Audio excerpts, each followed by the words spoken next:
être du quotidien, être de l'habituel. Enfin bon, là je vois une image, c'est pas ici ça. Ah ben oui, mais la gastronomie, c'est pas seulement du taro, du ourou, des choses comme ça. C'est aussi des vins, c'est aussi du dressage de table. Donc on a une approche qui est un petit peu globale de la cuisine.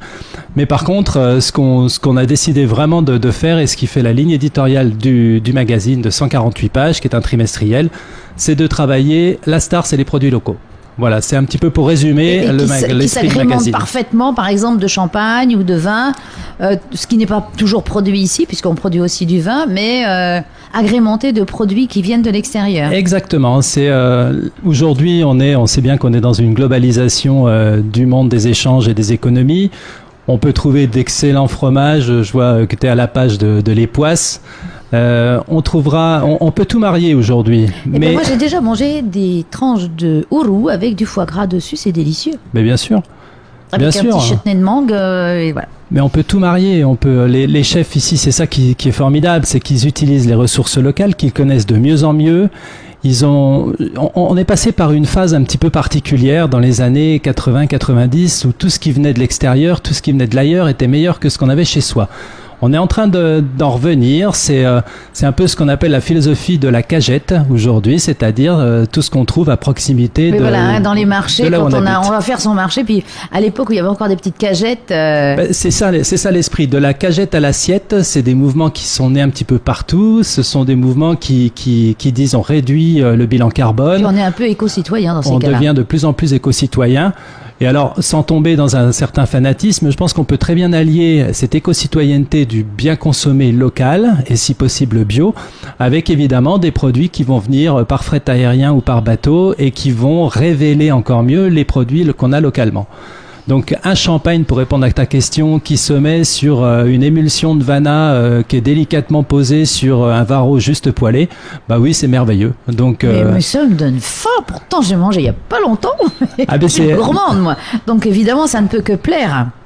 Ben, je le souhaite. Nous, nos chefs, quand on leur a présenté le projet, ils étaient très enthousiastes.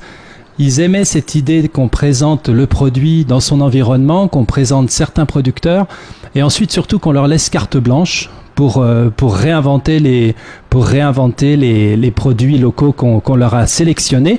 Le principe du magazine est simple. Chaque trimestre, en fonction de la saisonnalité, parce qu'il y a une saisonnalité en Polynésie, on a tendance à l'oublier.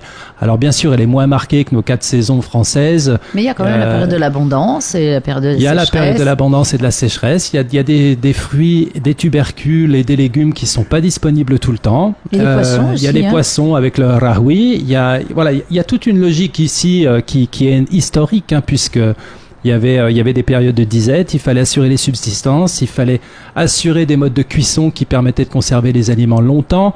Tout cela participe à la culture gastronomique polynésienne. Gastronomie, ça ne veut pas dire forcément restaurant 4 étoiles. Gastronomie, ça veut dire la mise en valeur dans l'assiette d'un produit local qu'on arrive à travailler le mieux possible. Un taro, du ourou, une patate douce umara, tout ça peut devenir un produit gastronomique dès lors qu'on sait que ça a été respecté dans son environnement par un producteur qui est soucieux du biotope dans lequel il travaille, qui fait des beaux fruits, qui fait des beaux légumes, qui est content de bien les diffuser, qui trouve des chefs qui savent les travailler. Et la gastronomie polynésienne, c'est tout ça.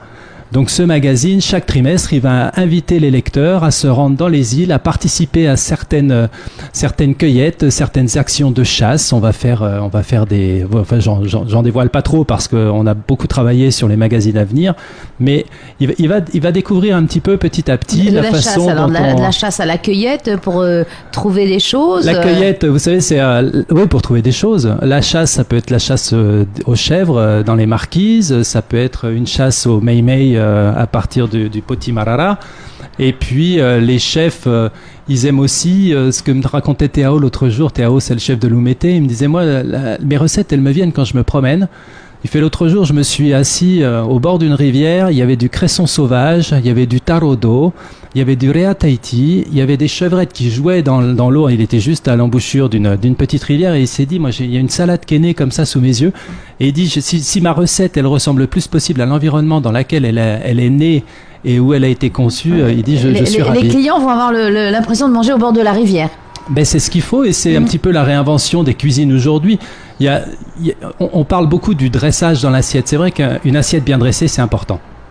Quand c'est beau, quand c'est bien mis en valeur, franchement, c'est très très appétissant. Et quand en plus ça peut raconter une histoire, et c'est un petit peu ce qu'on veut faire avec ce magazine, c'est que on vous propose pas une recette juste pour proposer une recette. On veut raconter une histoire, raconter un lieu, raconter un fruit, un Parce que là, un je vois, produit par et exemple, le un filet de producteur. perroquet snacké avec une purée de potiron. Bon, potiron c'est d'ici, Oui. perroquet ici. Perroquet de Céleri Toronto. rave, ça, il est importé. Oui. Mais il y a la roquette qu'on fait pousser ici, Bien donc sûr. il n'y a pas de souci. Et donc tout est mis en œuvre pour que d'abord ça soit une symphonie dans cette assiette et après qu'on la goûte et qu'on la déguste. C'est le principe. Et Ça a puis l'air, s'il y a les explications, ça a l'air relativement facile à faire, sauf un petit peu le truc criagé, là moi j'aurais du mal, mais justement, ça donne envie de faire. La tuile, la petite tuile de sésame, elle est pas si compliquée à faire, surtout qu'elle est bien expliquée. On est Kirahu qui s'est occupée du perroquet parce qu'elle aime travailler sa texture et sa chair. Elle a parfaitement bien expliqué toutes nos recettes. Alors dans le magazine, on a privilégié les photos, c'est évident, parce que ça doit donner envie, mais toutes les recettes sont complètes. Et puis sur le site internet et sur les tablettes, on va faire une mise en page un peu particulière. Ah, vous avez aussi un site. On a le site tama-mag.com qui va nous permettre de faire le lien entre les sorties de magazines. On a déjà une dizaine de reportages qui sont prêts. Tous ne passeront pas sur ce qu'on appelle sur l'impression, donc sur les magazines imprimés. Il y a quelquefois des choses qui sont un petit peu plus chaudes, qu'on a envie de relater entre les parutions de magazines. Donc là, les réseaux sociaux et le site internet vont servir de relais. Et donc sur ces tablettes et sites magazines, il y aura une mise en page spéciale des recettes avec le déroulé explicatif. Et est-ce que vous conseillez des restaurants en particulier ? Ah mais moi je conseille tous les restaurants et je conseille tous les chefs du moment qu'ils travaillent bien. Vous savez, dans les années 80, on avait des gens qui voulaient ouvrir leur resto parce que ça faisait bien, c'était une espèce de marotte. C'est fini ça. Aujourd'hui, on a des gens qui sont compétents. Oui, les c'est un vrai de la métier. bouche, Hein. oui, Voilà. il y a plusieurs métiers dans les restaurants. Le magazine va les promouvoir d'ailleurs. Je vais me mettre en rapport avec l'école hôtelière, je vais me mettre en rapport avec pas mal de restaurants ici, des hôtels, pour donner envie aux jeunes. Vous savez, on est dans un pays qui est éloigné, mais si les jeunes s'intéressaient à des métiers comme ceux de la bouche ou à la production agricole avec un soutien du territoire qui soit pertinent, avec la mise à disposition de certaines terres domaniales qui dorment dans des friches au lieu d'être mises en valeur. Il y a matière à planter, à faire fructifier. Là, je vois la période de l'abondance qui commence, ça bourgeonne de tous les côtés. Hein. Et ça bourgeonne de tous les côtés. Il faut juste parfois une petite étincelle, une petite impulsion. Et d'huile de coude. Oui, mais ça, on n'en manque pas en Polynésie. Après, il faut la place.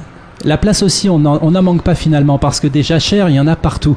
Et des jeunes qui veulent les travailler et qui aujourd'hui sont un peu bridés, soit parce que le dossier était considéré comme incomplet ou ceci, cela. C'est un peu dommage. Donc, ce sont des métiers de passion et ce sont des beaux métiers où on vit dans la nature. Le portrait de Toa qui fait l'élevage des crevettes Mitirapa à Taravao, chaque matin, il est dans son lagon familial.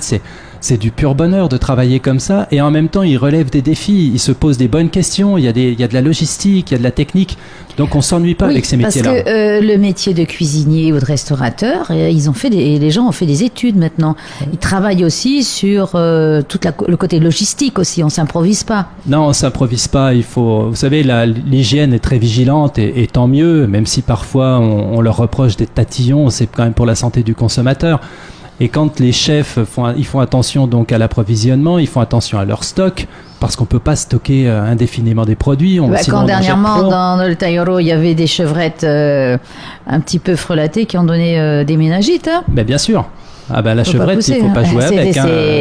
Voilà, donc c'est des produits qui se consomment vite. Et donc les chefs connaissent les produits. On parlait ce matin à Loumété justement de Ourou.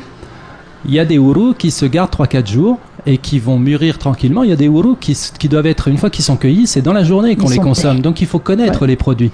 Les chefs les connaissent, ils savent s'approvisionner, ils savent gérer leur stock, ils savent parfaitement maintenir les chaînes du froid. Franchement, là-dessus, on n'a pas de souci. Moi, ce qui me fascine chez eux, c'est cette façon à inventer, à créer, à se servir d'expériences qu'ils ont eues. Vous savez, on parle souvent des médecins qui ont 10 ans d'études. Mais tous les chefs là de Polynésie, ils ont 30-50 ans d'études parce que on étudie tout le temps quand on cuisine. On étudie non seulement tout le temps, on est sans cesse en apprentissage, mais surtout ils ont multiplié les expériences dans de grandes adresses auprès de chefs réputés qui savent transmettre. Et c'est peut-être, que ce soit dans l'agriculture et que ce soit dans la restauration, c'est ce qui me plaît, et c'est pour ça que j'ai vraiment du bonheur à faire ce magazine, c'est cette idée d'apprentissage permanent et de transmission. On aime apprendre aux autres. Et vous voyez, il y a un joli mouvement de quelques chefs de Tahiti autour de Frédéric Plantecoste, de Fabrice Mettet de l'aubergine, de Yari du cocos, etc. C'est d'une cuisine à l'autre.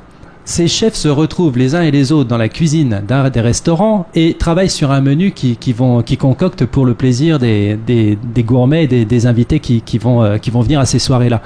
Mais ça, il y a 20 ans, ça se voyait pas. Chaque chef voulait conserver son savoir, voulait surtout pas qu'il soit divulgué. Aujourd'hui, les chefs échangent énormément sur leurs producteurs, sur leurs produits, sur la façon dont ils les travaillent. Ça enrichit et ensuite chacun met sa patte. C'est-à-dire qu'on retrouve jamais la même recette dans aucun des restaurants. Et pourtant, il y a un échange qui permet justement de sans cesse améliorer les goûts, les saveurs, les textures. C'est du pur bonheur. Eh bien, écoute, c'est donc dans le magazine Tama, qui est novembre, décembre, janvier, il vient de sortir. Ça fait envie, ne serait-ce que la couverture. Mais merci Patrick. Mais c'est un plaisir d'être venu et puis j'espère que je viendrai te présenter le numéro 2 qui va receler des nouvelles rubriques qu'on a déjà imaginées et des sacrés mets. Oui, alors ne viens pas à l'heure du repas parce que j'ai vraiment trop faim là. Mais la prochaine fois je viendrai avec une recette et une bouteille. Ah, je te prends. Ça c'est pas mal, hein. Merci.